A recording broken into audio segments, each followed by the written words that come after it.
Brandon, thanks for joining us. Obviously, it's been a long, strange year for everybody, but you in particular. Just kind of give us the journey of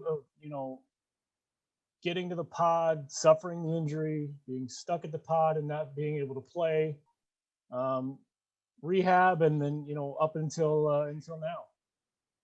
I mean, like you said, I mean, it's been a tough year for everyone. Obviously, with COVID, we've had to deal with a lot of things on the team regarding like not knowing when games are going to happen and stuff. Um, and definitely getting hurt in the first game was not what I planned by any means.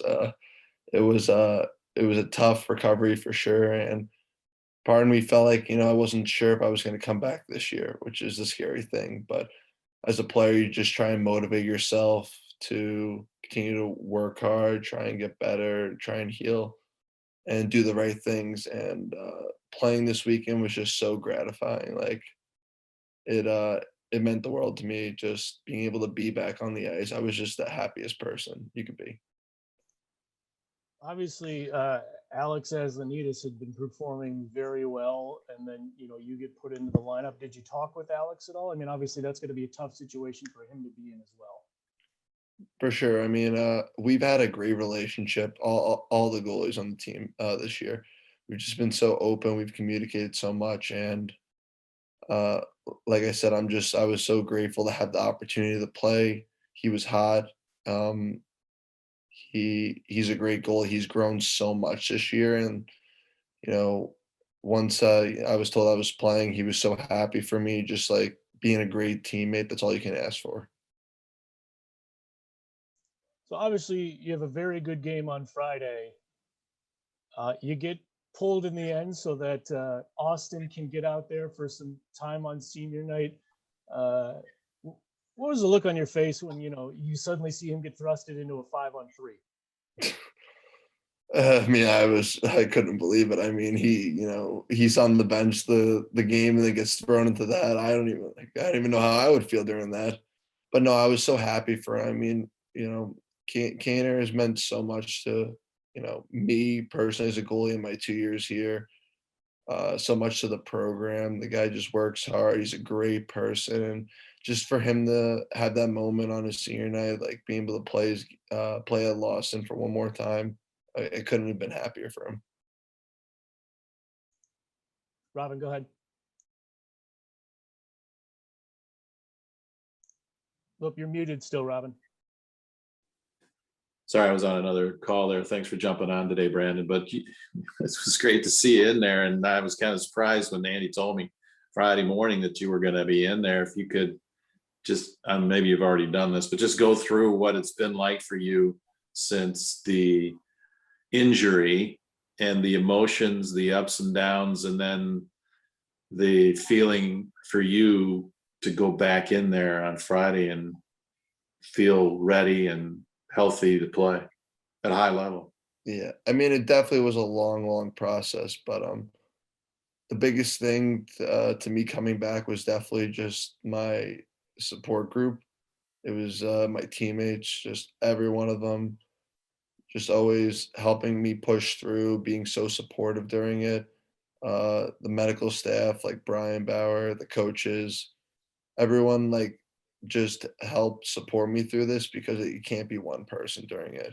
I mean, it's never fun to get hurt, never fun to get hurt in the first game of the year, but all those things helped push me through it. And then just having good practices for the last few weeks helped me feel like getting in that on Friday wasn't like I hadn't played a game in 3 months, wasn't like I hadn't played a full game in a year since the whole COVID thing. So just was so much fun to be back in that. I was the happiest person you could find. And then you got tested early Friday night.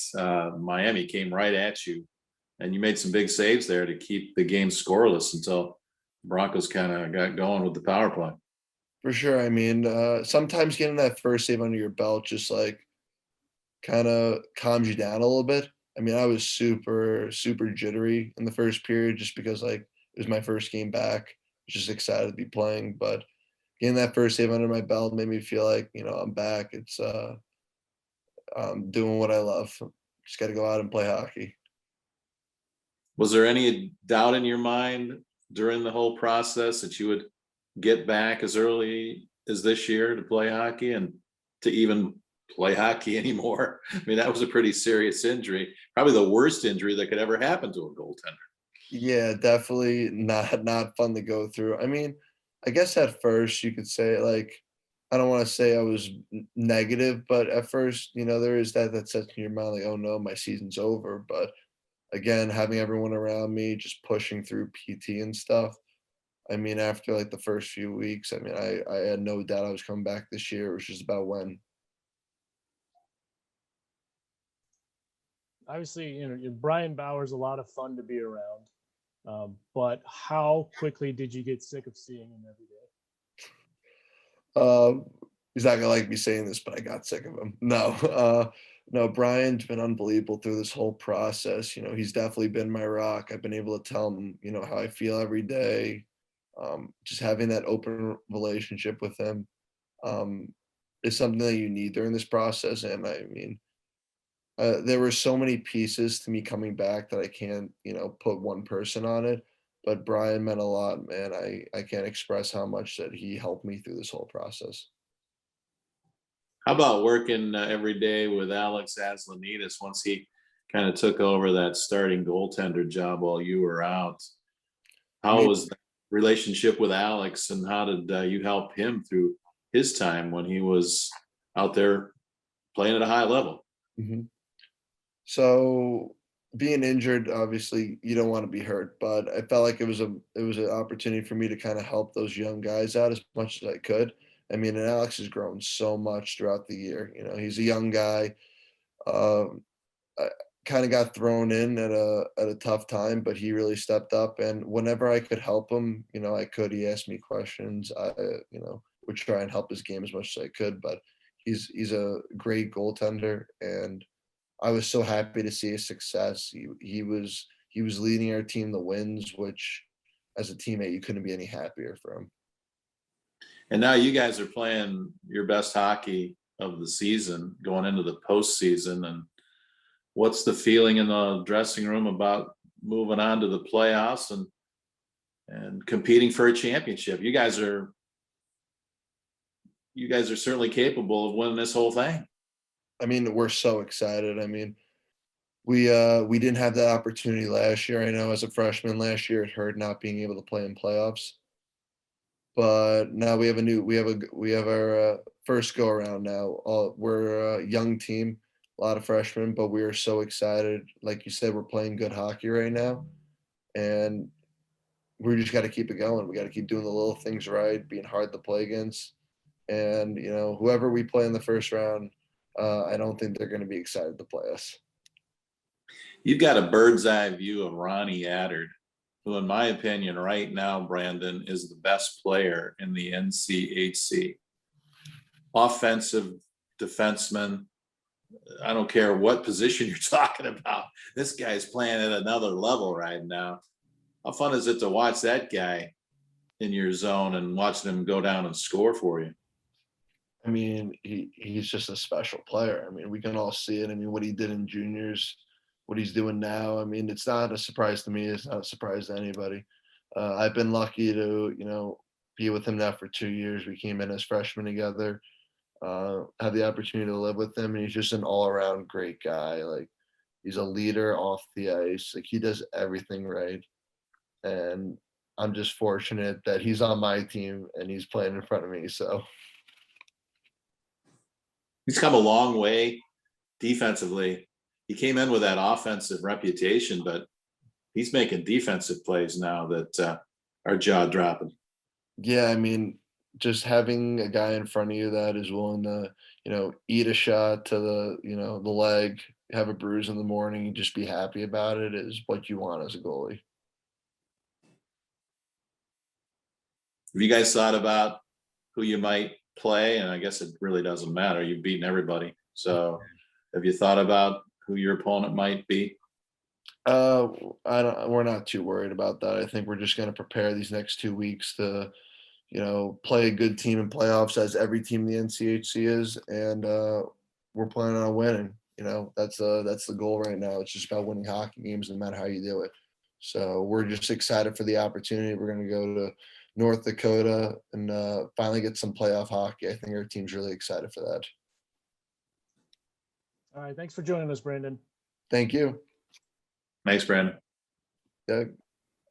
All right, Coach, thanks for joining us. The Broncos are coming off a sweep. You end your regular season with 5 straight wins. Got to be feeling good about this team right now. Well, certainly, Adam, if we take a look at the development of this team through the year and coming out of the pod behind everybody in the league, and goals against that was atrocious, and a penalty kill that was kind of non-existent, and a power play that was struggling as well. And we had so many areas where we needed to get better, but it's a credit to the players and the staff we have here. The assistant coaches have done a tremendous job. Brian Bauer on the medical side has done a great job of keeping our guys healthy. And certainly Justin Pennant and his equipment staff have been there to take care of our guys in any way they can as well, too. So it's been a total team effort, and we played some good hockey.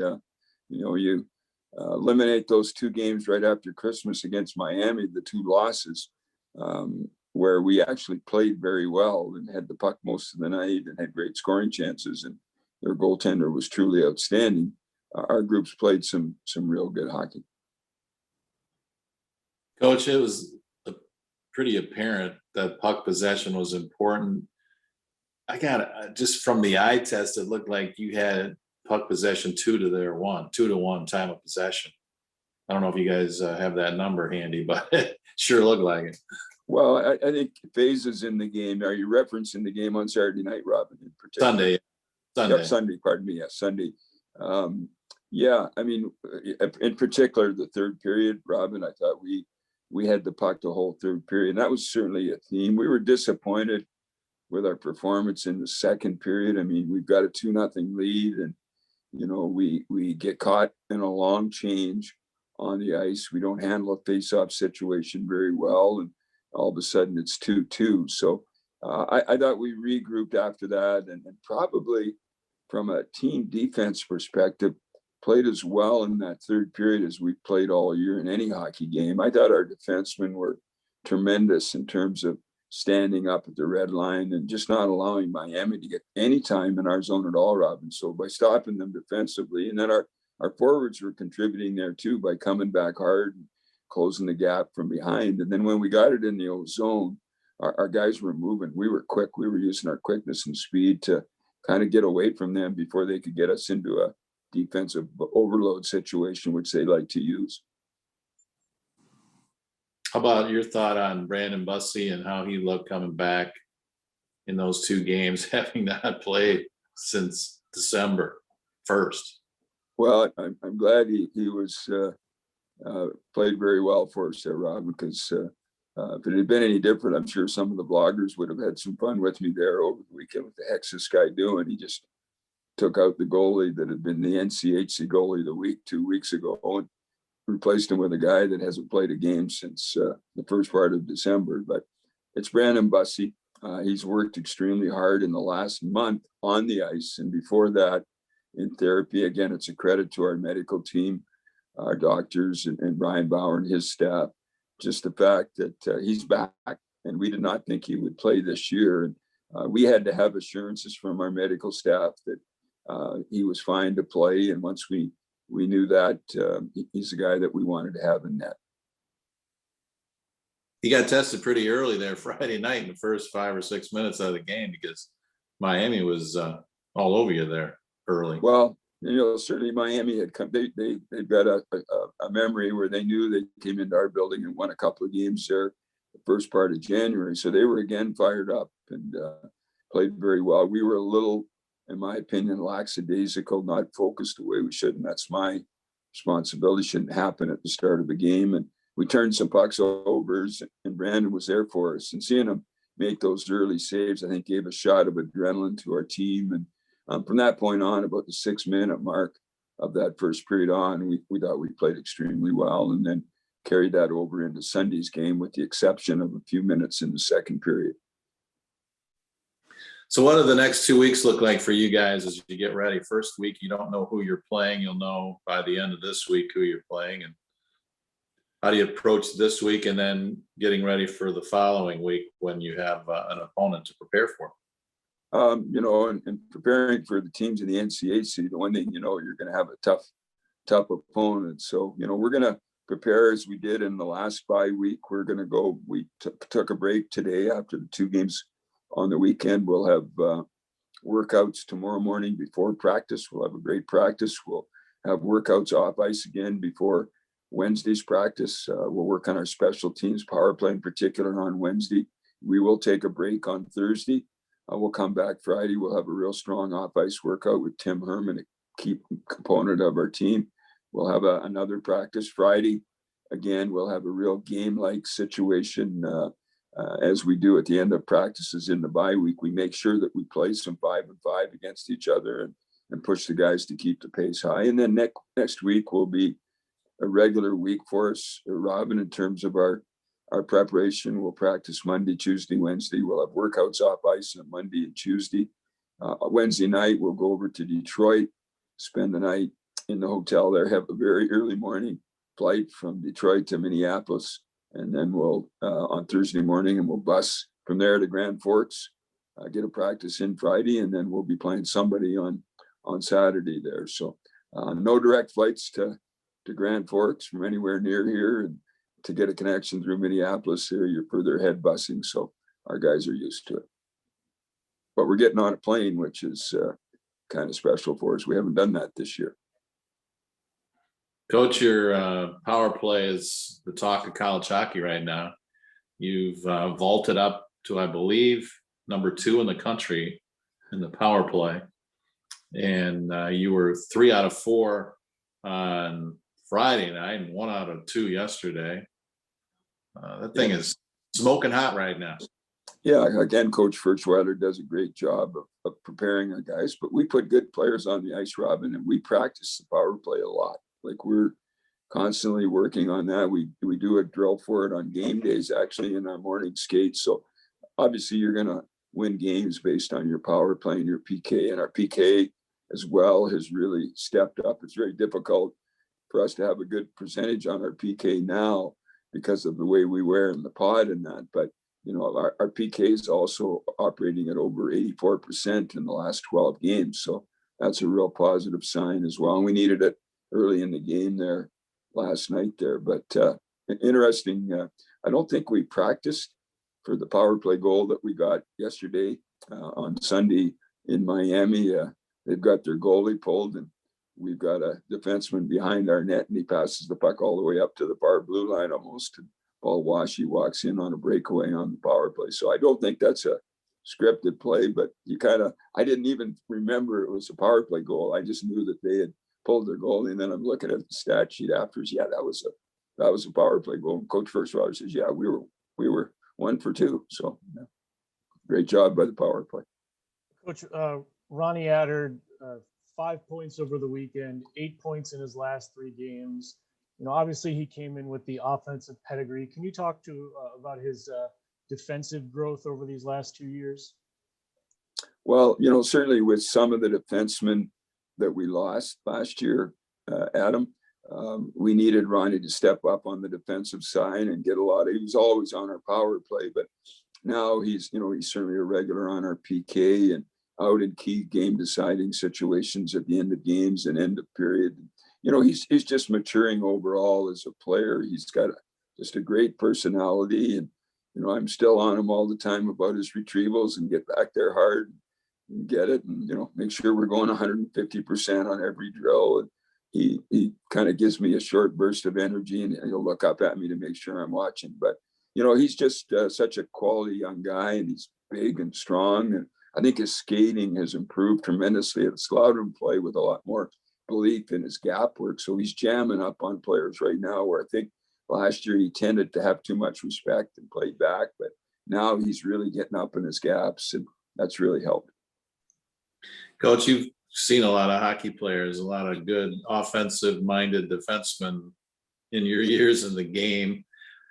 I don't know if I was overreaching a little bit, but I threw out the Bobby Orr reference when talking about Ronnie Adder the other day.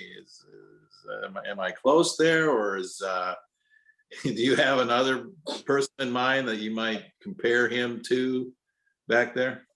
Well, I'm a pretty old guy, but I never did coach against Bobby Orr there, Robin. But yeah, I mean, Bobby Orr was a special kind of player, and Ronnie's got that in his game. I mean, and we're that's a tough comparison, but at college hockey level, I guess you could say that he's kind of a Bobby Orr type defenseman. I mean, you don't have to encourage Ronnie to get up with the play. I mean, he's going every chance he gets, and he's kind of, at times it looks like he's a forechecking defenseman in around their net, behind the net. I mean, that wasn't a power play goal he got on the winning goal. I mean, you got the way that we encourage our defensemen to get involved offensively. We ran what we call a scissor play, and Ronnie Adder came down the wall on the outside. We didn't necessarily anticipate that Ronnie was going to go to the net. So when that goal was scored, we had Ronnie Adder in one corner, one of our defensemen, Scooter Bricky in the corner, one of our defensemen, and Ronnie Adder was off the far post on the other side. So I don't know if we had anybody back at that point, but he likes to freelance, and he's good at finding the offensive holes, and his skating, his cross under stride has gotten so powerful now when he's crossing under and he's going around the circles to the net. I mean, he's a tough guy to get a track on. Which, with his desire to jump into play, it does put a lot of pressure on Aiden Fulp. And how have you seen him handle that so far this year? Well, I think he got the right straw there when it was decided at the start of the year that he was gonna play with Ronnie Adder, and that means you're going to get lots of minutes. And we looked at Aiden, and he's been a young man that we've had committed here for 3 or 4 years from the time he was a midget minor, and just we stayed with him, and he stuck with us. And he was captain, citizen of the year in the USHL last year. He's just a solid guy, powerful skater. We think he's got a huge upside. He just needs to make sure he plays assertive all the time. But he needs to be conscious defensively, obviously, because he's looking over at his partner, and his partner could be already up at the offensive blue line there. But Aiden's shown great growth, and we think he's a good player for us right now, and he's going to continue to get better. It's just that every puck intensity and assertiveness that he needs to continue to work on. But yeah, he's been very, very good for us. He's playing on our power play. He's killing penalties. He's getting a lot of minutes for a freshman defenseman. All right. Thanks, Coach. Thanks, guys. Thank you.